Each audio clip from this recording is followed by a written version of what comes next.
Hey guys, Ryan here for Better Wins. Hope everyone's doing well today. Here with your daily free picks. Okay guys, so today's video brought to you by BetOpenly.com, the world's first peer-to-peer sports betting site, guys.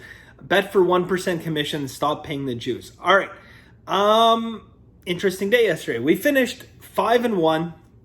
We hit our 2-unit play, but we lost the biggest favorite we've ever given out in this channel's history.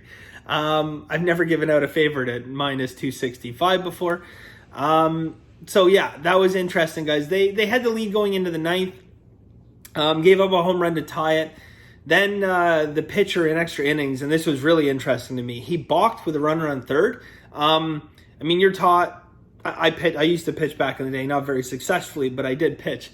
And I know that, you know, with a runner on third base, you don't even really have to worry about him all that much, especially in extra innings. If he's going to go, step off and throw it home.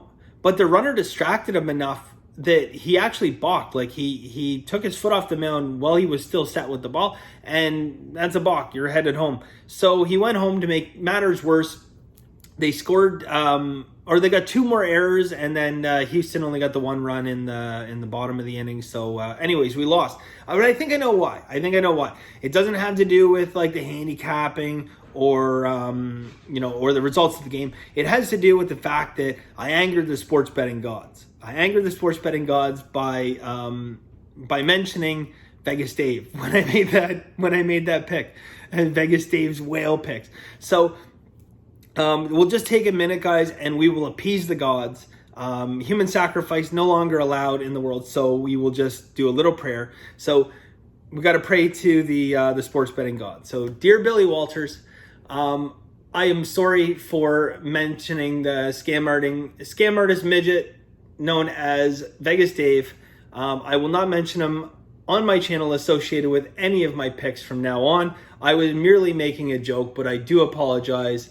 Thank you for letting us go 5-1 with a 2-unit play, though. Oh man, Billy Walters. Okay, guys. So, busy day again today. All right.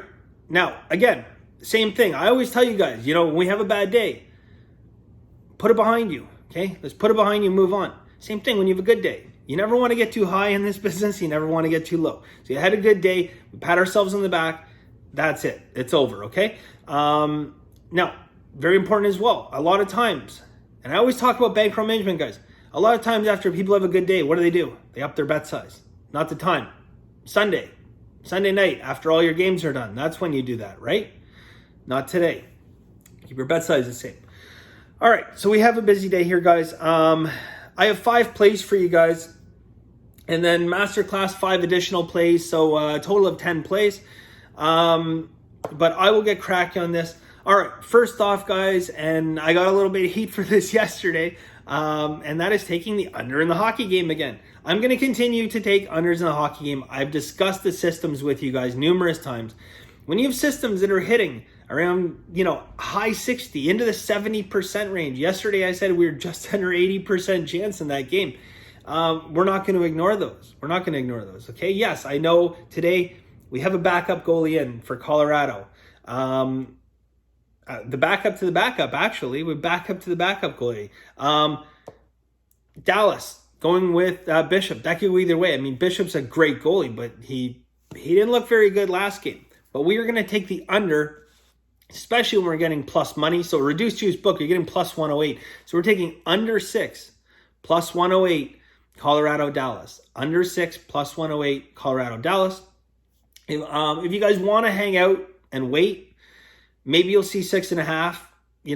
I would say 6.5 would be a fantastic number if that line does go, because I mean it's teetering, it's right there, right? The next step it's going to is probably 6.5, but I don't think Vegas wants to get it to 6.5, because I will tell you, if it goes to 6.5, I will tell you 100% the Sharps will hammer the hell out of that line. Okay, no question. I will too. Again. All right. Okay. Next game, guys, we have the White Sox and Minnesota. So Chicago White Sox, Minnesota. We're going to take the under in this game. So we're going to take the under. Fair amount of steam on the game. I love the White Sox offense. I really do. But in this particular game, guys, I do like the under. Okay, so we're going to go under 9.5 minus 105. So under 9.5 minus 105. WNBA. So we've been doing pretty well in WNBA. I got 2 picks today. Actually, no, I had 3 picks, but just one in the free picks. So we've been doing well with WNBA. Had some pretty easy winners last little while, and hopefully another one today. All right. So the first WNBA pick, guys, is LA and Dallas. We are going over in this game. LA and Dallas going over. Same system I used the other day. Over 163. Okay, going over 163, LA and Dallas. All right, next, guys, NBA. We have Houston and OKC, OKC and Houston. Again, guys, as you get later into the playoffs, I mean, look at yesterday's 2-unit play, okay? That's about the easiest under I think we've ever hit on a game. Like, to me, easy 2-unit play. I said it in the beginning yesterday. It had everything, like all the system indicators, steam, reverse, blah, blah, blah, blah, blah, blah, blah. It had everything. Okay, so this game doesn't have as much, but there's still the same system indicators. There's still, historically, this is a game hits 57, 58% of the time.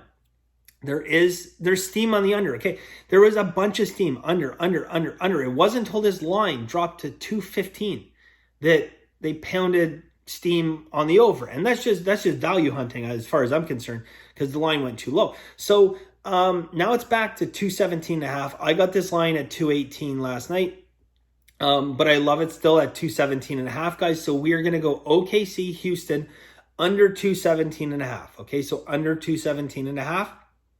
And finally, guys, okay, so Colorado, granted, has not been playing the greatest baseball the last little while, but I do like them today, okay? And I know they're a favorite. First off, guys, they have steam, okay? And we have to really understand in this game, I think the public is fading Colorado. They're betting against Colorado in this game. I see the numbers, but here's the reality of the situation, guys. Okay, Logan Webb is pitching against Colorado today. And this is where it becomes important to start to know your players and things like that, because you have to understand his pitching style, guys. First off, the success that Logan Webb has with his fastball, okay, it's not overwhelming speed. He's going to throw the ball 93, 94 miles an hour. It's not like he's, topping out at 96, 97. No, but the success he has is his fastball has movement, okay? His fastball, when he pitches it, it doesn't just go dead straight, it tails, okay? That gives him his strikeouts. What happens in Colorado in the thin air with the grooves on the ball? There's nothing for it to catch because there's no wind resistance, which means that ball does not tail, okay? That ball will probably tail 30, maybe 40% less than it normally would. That ball is going to fly straight, which means batters can line that pitch up. Okay, next, guys, his curveball. His curveball produces a shit ton more fly balls than most pitchers, okay? His curveball produces a ton of fly balls, okay? And his slider, sorry if you ever watch this, Logan, but your slider is garbage, man. You throw it way, way, way too hard. And again, you're not going to get that movement out of the zone, okay? I mean, a lot of times you'll see when you watch him pitch, his slider starts in the zone and jets out, okay? And he's trying to swing and a miss pitch. He's trying for it anyways. He hangs it up there a lot as it is. But just imagine the Colorado air where that ball is just going to sit there and maybe tail a few inches or something like that. Like, no, this is not a good pitching matchup. I don't like Logan Webb to pitch in Colorado. I just don't think, I'm not saying he's a bad pitcher. I don't think he's a bad pitcher. I think he's a bad pitcher to pitch in Colorado. Okay. So we are going to take Colorado minus 133 today. Okay. So Colorado minus 133. I think that's it for today. That is it. That's the 5 plays, guys. So again, good day yesterday. It was nice to get that no sweat 2-unit win. Yet somehow I found a way to be frustrated at the end of the day. But we won't we won't anger the sports betting gods again, and we won't mention midget scam artists from Las Vegas ever on this show again in association with our picks. All right, so that is it for today, guys. Really, really appreciate it. Thank you guys for watching and all the comments and everything like that.